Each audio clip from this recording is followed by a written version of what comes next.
Jeff Wicks The Shadow State, Why Babita Deokaran Had to Die.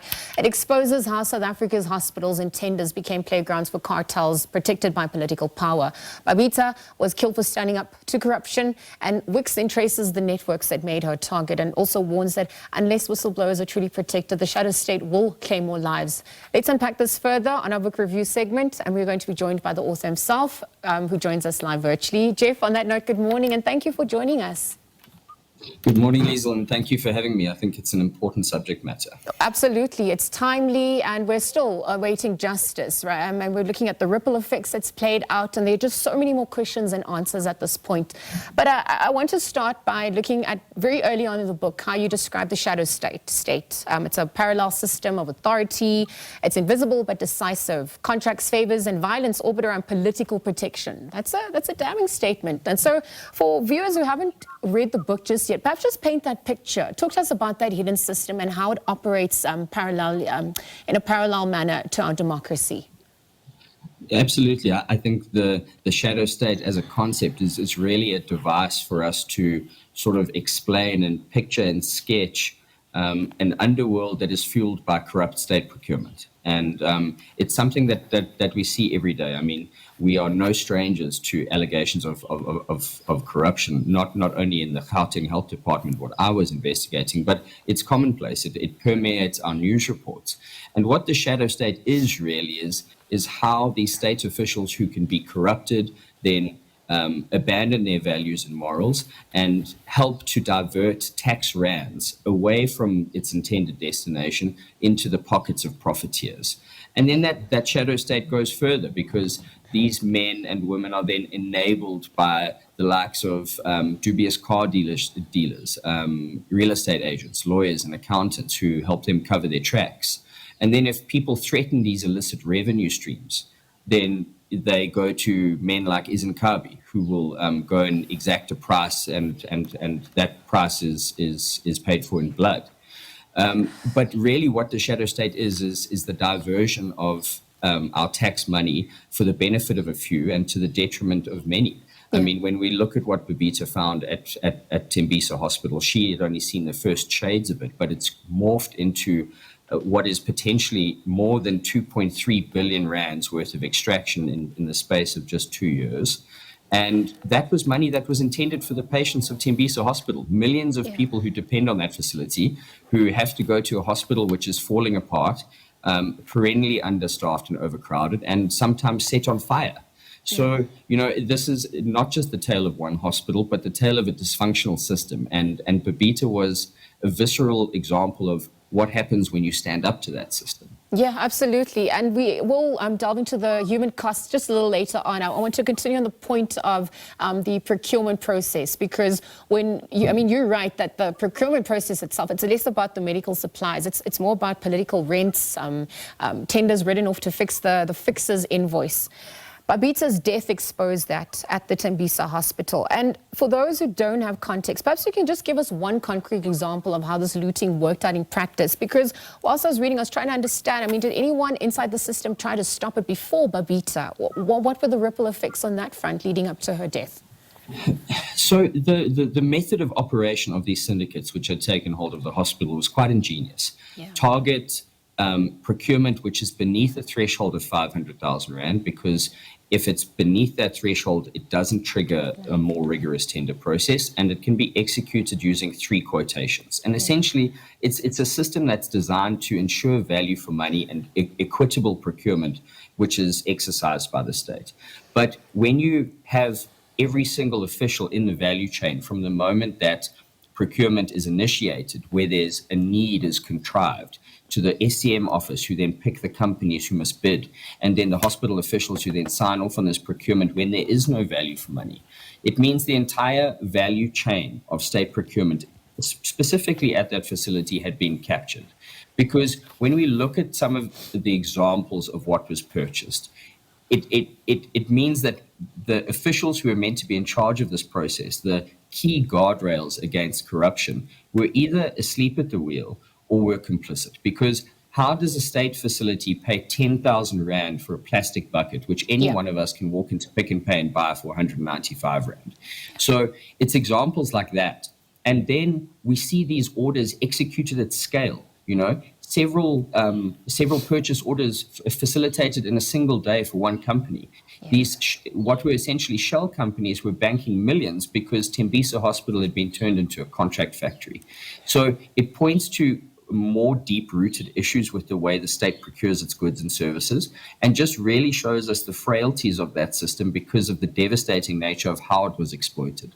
Well, Jeff, I mean, on that note, the bullets then, they killed Babita. I mean, they weren't only meant to kill Babita. They were used to send a strong message. That's what you write. The machine cannot be stopped. And it's hauntingly chilling because we're seeing the ripple effects play out in so many other sectors as well.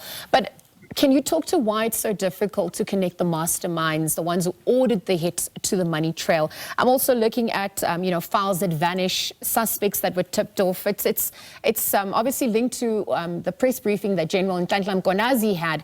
And I wonder if there are also parallels in terms of the networks that are in operation as well, from your vantage point, how that's playing out. Yeah, well, I think Lieutenant General Mkhwanazi's press statement was elucidating in many ways, and he named Vusimuzi Cat Matlala, who was a new name for many South Africans, but someone we've been closely watching for a while. Yeah. And truly, Babita Deokaran was the first person to put Vusimuzi Matlala on anyone's radar, because when she filed the report into those suspicious transactions 3 weeks before her murder, she appended a list of companies which she felt deserved more scrutiny. And on that list were 3 entities controlled by Matlala. So he made a fair amount of millions from Tembisa Hospital.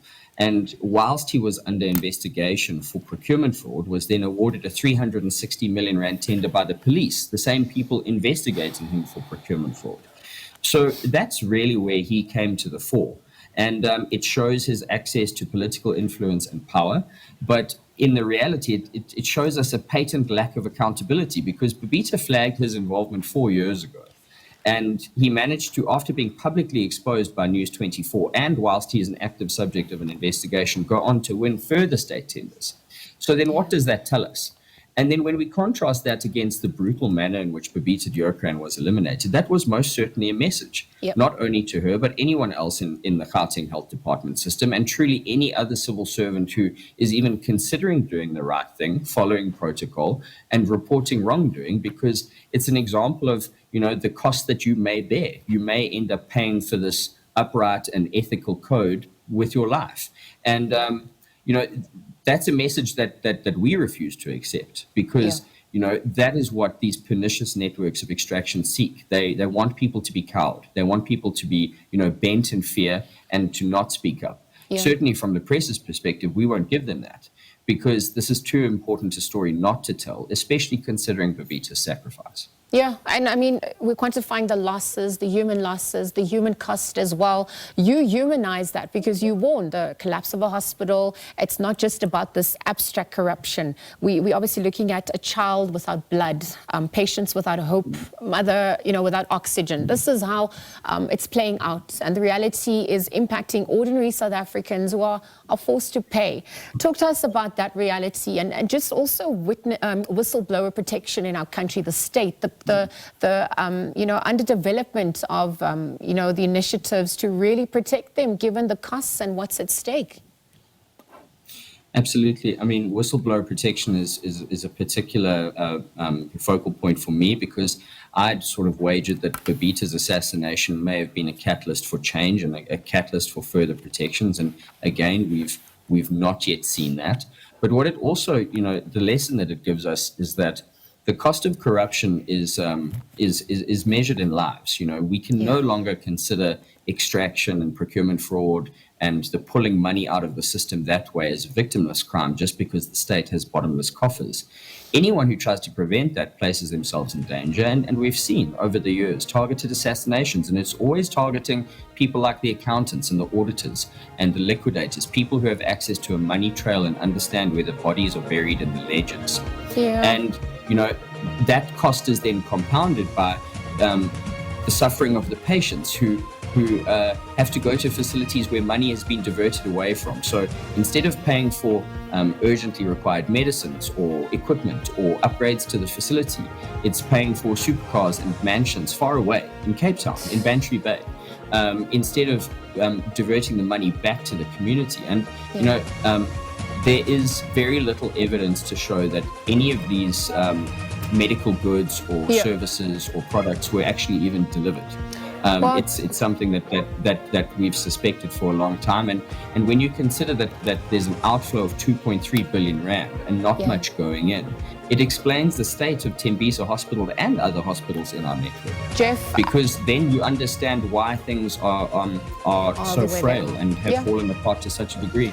It's a conversation starter because we're obviously seeing other scenarios coming to the fore. Thank you for penning thoughts to paper and for your time at this hour. We've run out of time, but I'm looking forward to delving in and continuing the conversations through your work. Shadow State, Why Babita Deokaran Had to Die.